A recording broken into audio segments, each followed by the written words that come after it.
నమస్కారం. మనం ఇంతకుముందు తెలుసుకున్నాం ఫుడ్, బ్రీతింగ్, డిఫరెంట్ సెన్సేషన్స్ అంటే విన్నవి, ముక్కు ద్వారా విన్నవి, ముక్కు ద్వారా వాసన చూసినవి, చెవుల ద్వారా విన్నవి, కళ్ళతో చూసినవి, నాలుగుతో టేస్ట్ చూసినవి, ఇవన్నీ sensations. So food, breath, sensation వీటన్నిటి నుండి లోపలికి ఇంపల్సెస్ వస్తాయి. అవి ఐఎస్ఎం సెంటర్స్ని ఇన్ఫ్లుయెన్స్ చేస్తాయి. దానివల్ల థాట్స్ అవుట్పుట్ కింద వస్తాయని. సో ఇదంతా సెల్ఫ్ కాన్షియస్నెస్తో అబ్జర్వ్ చేస్తాం. దీన్ని అబ్జర్వ్ చేసేదంతా కాగ్నిషన్ ఉంటుంది, అది సెల్ఫ్ కాన్షియస్నెస్ అంటాం. అయితే ఫిఫ్త్ సెంటర్ ఉంది కదా, ఇన్ సెంటరు, వీటి మధ్య బ్యాలెన్స్ కరెక్ట్ మెథడ్స్ యూజ్ చేసి ఇవన్నీ కరెక్ట్గా బ్యాలెన్స్కి తీసుకురాగలిగితే అదే ఫుడ్ విషయంలో, స్లీప్ విషయంలో, సెక్స్ విషయంలో, థాట్స్ విషయంలో అబ్జర్వ్ చేస్తూ బ్యాలెన్స్ తీసుకురాగలిగితే అప్పుడు ఇన్ సెంటర్ డెవలప్ అవుతుంది. ఈ fifth in centre impulses from chemicals, nerve ఫైబర్స్ని గ్రహించగలుగుతుంది. సో ఇక్కడ ఇది self consciousness as well as molecular consciousness మీద వర్క్ చేస్తుంటుంది. సో ఇక్కడ ఫస్ట్ సెంటర్ నుండి నీ యాక్షన్ అంతా ఫిఫ్త్ సెంటర్ యొక్క కంట్రోల్లోకి వెళ్ళిపోతుంది అనమాట. ఇది కొన్నాళ్ళు ఇలా కంటిన్యూ చేస్తుండి మంచి కరెక్ట్ మెథడ్స్ యూజ్ చేస్తూ థాట్ ప్రాసెస్ని కరెక్ట్గా అబ్జర్వ్ చేస్తూ ఆటోమేటిక్గా నువ్వు లోపల కొన్ని యూనిట్స్ కనుక ఎక్యుమిలేట్ చేసినా, అదే లోపలికి ఓ పల్స్ వచ్చిన తర్వాత డీకోడ్ అయిపోయిన తర్వాత దాని నుండి థాట్ వచ్చేప్పుడు అది చిప్పి స్టేట్లో ఎనర్జీ ఉంటుంది అనుకున్నాం కదా. ఈ అన్జిప్ అయినప్పుడు ఎక్కువ ఎనర్జీ వస్తుంది. ఇది బర్న్ అవుట్ అయిపోవటం కానీ లీకేజ్ కానీ అవుతుంటుంది. ఇలా కాకుండా సైజబుల్ అమౌంట్ ఆఫ్ ఎనర్జీ కానీ ఫామ్ అయ్యి అవి లోపల స్టోర్ అయినట్టయితే ఆ స్టోర్ అయిన ఎనర్జీ అక్యుమిలేట్ అవుతున్న కొద్దీ జన్యోగా యూనిట్స్ కనుక అక్యుమిలేట్ అయితే అప్పుడు నెక్స్ట్ స్టేజ్లోకి వెళ్తాం అనమాట. So sixth centre molecular plane లెవెల్లో వర్కౌట్ చేస్తుంది. మాలిక్యులర్ కాన్షియస్నెస్ అనేది అప్పుడు అర్థమవుతుంది. అప్పటిదాకా ఇది కథే. సో ఆ స్థితికి వచ్చిన తర్వాత, ఈ స్థితికి వచ్చేప్పటికి ఆల్రెడీ నువ్వు సిసిఎస్ క్రాస్ చేసి ఉంటావు. సో అక్కడ నుండి నీ యొక్క ప్రయాణం ఆటోమేటిక్గా సాగుతుంది. అలాగే ఇంకా జనయోగ యూనిట్స్, 4 జనయోగ యూనిట్స్ కనుక అక్యుమిలేట్ అయితే ఈ 2 జనయోగ యూనిట్స్ తర్వాత 4 జనయోగ యూనిట్స్ అక్యుమిలేట్ అవడానికి ఒక చిన్న న్యాచురల్ లా ఉంది. ఏమిటది? ఈ ఐఈఎస్ యొక్క రేషియో 2:4:8 కాకుండా 5:2:2:1 ఉండాలి. ఆ రేషియోకి కనుక వచ్చినట్టయితే 3 స్టెప్ బ్రీతింగ్ ద్వారా వస్తుంది అది. సో వచ్చినట్టయితే అప్పుడు 7th ప్లేన్ సెంటర్ కూడా ఎలక్ట్రానిక్ ప్లేన్లో వర్కౌట్ చేయడం మొదలవుతుంది. దీన్ని ఎలక్ట్రానిక్ కాన్షియస్నెస్ అంటారు. So molecular consciousness, electronic consciousness వచ్చిన వాళ్ళు ఓ రకంగా వీటిని అద్భుత శక్తులు అనే బయట చెప్పుకుంటుంటారు. యోగా ఇచ్చే అద్భుత శక్తులు అంటుంటారు. అలాగా అంటే వాళ్ళకి క్లియర్గా తెలుస్తుంటుంది, క్లియర్గా అవుట్పుట్ కనుక్కుంటుంటారు, క్లియర్గా తెలుస్తుంది. మనకు మామూలుగా కనబడుతున్న ఫేస్ డైమెన్షన్ మనం అర్థం చేసుకోగలం, కనబడిన డైమెన్షన్ కూడా అర్థం చేసుకోగలుగుతాం అనమాట. ఇన్నర్ డైమెన్షన్స్ కూడా తెలుస్తాయి అన్నమాట. సో వీటి గురించి ఏం చెప్పుకున్నా మనకి ఇప్పుడు కథ అవుతుంది. అందుకని వాటి గురించి ఎక్కువ డిస్కషన్ కూడా చేసుకోవద్దు, ఎందుకంటే ఆ స్థితికి వెళ్ళాక దాని గురించి మాట్లాడుకోవడం correct. Each of the first 5 centers has an assistant, secretary and administrative staff. ఈ సెంటర్ అనేది ఒక సెంటర్ కాదు, అది కొన్ని న్యూరాన్ కణాల సమూహం టిష్యూ చేస్తుంటాయి. సో ఈ టిష్యూలో మళ్ళీ వాటి వర్క్స్ బైఫర్కేట్ అయి ఉంటాయి. ఈ పని చేయటం, ఇంకో పని ఇంకోటి చేయటం అలా ఉంటాయి.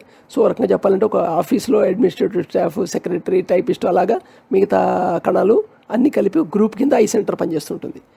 ఈ సబార్డినేట్స్ ఏవైతే ఉన్నాయో ఈ ఐ సెంటర్కి, ఈ ప్లస్ సెంటర్కి ఉన్న ఫ్రిక్షన్ తెలిసిపోతుంది, వాటికి అండర్స్టాండ్ చేసుకుంటాయి. అప్పుడు డామినేషన్ ఆఫ్ ఈ plus S centre over I అనేది కూడా అండర్స్టాండ్ చేసుకుంటాయి. ఇవి therefore they take an advantage of the friction and so happens that the command issued by is reversed by subordinates. ఇది ఎలా ఉంటుందంటే, సపోజ్ ఒక ఆర్గనైజేషన్ ఒక మేనేజరు లాంగ్ లీవ్లో 3 నెలలు లేడనుకోండి, ఆ కింద ఉన్న వాళ్ళు ఎవరికి వాళ్ళు మేనేజర్ లాగా ప్రవర్తించేసి నిర్ణయాలు తీసుకుంటుంటారే, అలాంటి స్థితి అయిపోతుంది అనమాట. సో ఈ స్టేజ్లో it creates worst sort of mismanagement with in. Almost all mismanagement చాలా వర్స్ట్ కండిషన్కి వచ్చేస్తుంది. ఈ స్థితికి ఫామ్ అయితే what we called mentally retarded. ఇది రకరకాల లోపల ఉండే ఓవరాల్ ఒక ప్యాటర్న్ బట్టి రకరకాలుగా బయటపడుతుంటుంది. బట్ ఒక లక్షణం బయటకు వచ్చి కనబడే లక్షణాలు బట్టి మనం రకరకాల పేర్లు పెడుతుంటామన్నమాట. వీడికి షిజోఫ్రెనియా ఉందని, వీడికి బైపోలార్ డిజార్డర్ అని, వీడికి వచ్చేప్పటికి ఏదో యాంగ్జైటీ డిజార్డర్ అని, మన పేర్లు మనం 1,00,000 పేర్లు ఉన్నాయి. బట్ అన్నిటికీ లోపల కాదు అంటే మిస్మేనేజ్మెంట్ ఆఫ్ ఈ ఐఈఎస్ సెంటర్లు సరిగ్గా లేకపోవడం వల్ల, అంటే పర్మనెంట్గా ఈ ప్లస్ ఎస్ ఐని డామినేట్ చేయటం వల్ల, ఆ డామినేషన్ వల్ల ఐ కంప్లీట్గా సప్రెస్ అయిపోయి సరెండర్ అయిపోతుంది. ఈ సరెండర్ అయిపోవటం వల్ల వచ్చే నష్టం అన్నమాట ఇది. అయితే నేచర్ మటుకు రిలీజ్ చేస్తుంటుంది పీరియాడికల్గా. ప్రతి వాళ్ళ లైఫ్లో చాలాసార్లు వస్తుంది అవకాశం. Depend upon certain planetary positions, certain blessed moments వస్తాయి. అక్కడ టెంపరీగా ఐ సెంటర్ రిలీజ్ అయిపోతుంది ఈ బానిసత్వం నుంచి, ఈ ప్రసెస్తో ఉండే బానిసత్వం నుండి. బట్ ఆ టైంలో కరెక్ట్ డెసిషన్ తీసుకొని కరెక్ట్ మెథడ్స్ కనుక ఫాలో అయిన స్టేజ్ ఉంటే లైఫ్ స్మూత్ రన్లోకి వెళ్ళిపోతుంది ఉంటుంది. Otherwise happy new year decision లాగా డెసిషన్ తీసుకోవడం, మళ్ళీ ఫెయిల్ అవటం కోసం చేయడం అవుతుంది కరెక్ట్ మెథడ్స్ కనుక ఫాలో కాకపోతే. So any person who takes an advantage of blessed moments implementing the correct methods can form new habits. When hundreds and thousands of human beings need change, there appears in human form amongst them an advanced soul we call saint, prophet, అవతార. కొన్ని వందల మంది వేల మంది మనుషుల్ని ఒక్కసారిగా ఒక దావ చూపించాలి, మార్చవలసిన అవకాశం వచ్చినప్పుడు ఈ ప్రకృతిలో, అప్పుడు హోలీ సోల్స్, అడ్వాన్స్డ్ సోల్స్ ఉంటాయి. అంటే ఇంతకుముందు ఇలాగా ఈ జర్నీలో ఆల్రెడీ పైకి సమాధి స్థితికి వెళ్ళిపోయి సెల్ఫ్ని తెలుసుకొని పై స్థితికి వెళ్ళిపోయిన వాళ్ళు విల్ఫుల్గా మళ్ళీ పుడతారు. దాన్నే మనం అవతారం అంటారు, లేదా ప్రాఫిట్స్ అంటారు, సైంట్స్ అంటారు. But even after such a golden opportunity, కానీ అలాంటి గోల్డెన్ ఆపర్చునిటీ వచ్చినా the directors of E&S do not give up easily. అంత ఈజీగా ఈ మనుషుల్లో ఉండే ఈఎస్లు ఈజీగా ఏమి గివ్ అప్ అవ్వరు. వివేకానందుడు పిలిపించాడు, ఎంతమంది ఫాలో అయ్యారు? బుద్ధుడు పిలిపించాడు, ఎంతమంది ఫాలో అయ్యారు? కథ కింద చెప్పుకుంటూ అవుతాయి. అలాగే కృష్ణుడు అనగానే మహాభారతం, కృష్ణుడు చిల్లిపితనాలు ఇవి తెలుసు, కానీ కృష్ణుడు భగవద్గీతను ఎంతమంది ఫాలో అవుతున్నారు? నరనరాల లోపల జీర్ణించుకొని అది తెలుసుకోవటం కాదు, ఆ శ్లోకాలు బట్టి చెప్పగలగటం కాదు, దాని అర్థాలు వివరించడం కాదు. వాళ్ళ జీవితంలో ఒక భాగం కింద ఆ టీచింగ్స్ అయ్యాయా? వాళ్ళ ప్రవర్తనలో మార్పులు తీసుకొచ్చాయా? వాళ్ళ థాట్ లెవెల్లో మార్పులు తీసుకొచ్చాయా? ఇది చాలా ఇంపార్టెంట్. సో ఎంతమంది అందుకని E&Sలో అంత ఈజీగా వదిలేసేవేం కావు. Slowly become less aggressive and I centre free, subordinates behave well. ఎప్పుడైతే ఒక బ్యాలెన్స్ ఫామ్ అయిందో అప్పుడు మటుకు ఈ సబార్డినేట్స్ ఉంటాయిగా, అవి సరిగ్గా ప్రవర్తిస్తాయి, ఐ సెంటర్ ఫ్రీ అవుతుంది. E&Sలో కొంచెం లెస్ అగ్రెసివ్గా ఉంటాయి. Road of regeneration. Enthusiasm is wrongly mistaken for right attitudes. జనరల్గా ఎంతూజియాజంని రైట్ యాటిట్యూడ్ అన్నట్టుగా అర్థం చేసుకుంటూ ఉంటారు సింపుల్గా, కానీ కాదు. Enthusiasm is different. So road of regeneration కనుక మనం చూసినట్టయితే మన బ్రెయిన్తో వర్క్ చేసేప్పుడు ఇంపార్టెంట్ది డ్రిఫ్ట్ వాచింగ్. సో పక్కన నువ్వు స్లీప్ని కట్టైల్ చేసుకుంటూ కరెక్ట్ ప్యాటర్న్ తీసుకురావాలి, ఫుడ్ని కట్టైల్ చేసుకుంటూ కరెక్ట్ ప్యాటర్న్ తీసుకురావాలి. Same time you have to handle the thoughts. So థాట్లో డ్రిఫ్ట్ వాచింగ్ చేయాలి, అనలైజ్ చేసుకోవాలి, ఏం కరెక్టివ్ మెథడ్స్ అఫర్మేషన్స్ ఇంప్లిమెంట్ చేయాలో అవి ఇంప్లిమెంట్ చేసుకుంటూ పోవాలి. సైమల్టేనియస్గా regulation of food, sleep, sex, breathing చేస్తుండాలి. 3 స్టెప్ బ్రీదింగ్ రెగ్యులర్గా ప్రాక్టీస్ అవ్వాలి. సో దట్ ఇవన్నీ చేస్తుంటే డిస్ఇన్ఫెక్షన్ ఛాంబర్ డెవలప్ అవుతుంది automatically. And we will reach critical certain stage. Once critical certain stage కనుక రీచ్ అయ్యామంటే from here journey is automatic under supervision of your master. అప్పుడు నీకు master నీకే అపియర్ అవుతాడు, నీకే పర్సెప్షన్ వస్తుంది. అతను now from hit self there is a journey towards God with holding God's hand అనే సిచ్యువేషన్ వస్తుంది అనమాట. So the proper way and reeducating of mind, no hasty way of ordering. ఇది చాలా ఇంపార్టెంట్. ఏవి అయినా రూల్ కింద తీసుకొని చేయకూడదు. సో అక్కడ కన్సల్టేషన్ జరగాలి, నెసరీ ఎమోషన్స్ ఇంక్రీజ్ చేసుకోవాలి లోపల first, then understanding and with the consent of E&S we have to follow. It cannot do it self through though it is right. అది ఎంత 100% కరెక్ట్ అయినా సరే తనకు మటుకు జరగదు. ఎనలైజ్ అవ్వాలి, మైండ్ ఇన్వాల్వ్ అవ్వాలి. అప్పుడు లైఫ్ ఇష్యూస్ ఉంటాయి, అవి ఎండ్ అయిపోతాయి, ప్రాబ్లం ఉండదు. E&S జాయింట్ కమాండే ఇస్తూ ఉంటాయి. People complain that whatever they sit for meditation, when precisely at the time only unwanted thoughts come in and intrude. This is nothing but a revolt of E&S. ఇది కామన్గా ఉండే complaint meditation practice చేసే వాళ్ళకి. ఎంత ప్రిసైజ్గా ఎంత కూర్చున్నా ఆ టైంలోనే అనవసరమైన ఆలోచనలు వస్తుంటాయి అని, ఇంట్రూడ్ అయిపోతుంటాయని. ఇదేమిటిది, నువ్వేం థాట్ ఉండకూడదు అని టక్కన ఐతో డెసిషన్ తీసుకొని కూర్చున్నావు. E&S దానికి necessary stimuli and coming emotivity and sensuosity vitality cooperate చేయలేదు. సో రివల్ట్ చేస్తున్నాయి అనమాట. రివల్ట్ చేస్తున్నాయి కాబట్టి థాట్లు జనరేట్ చేస్తుంటాయి.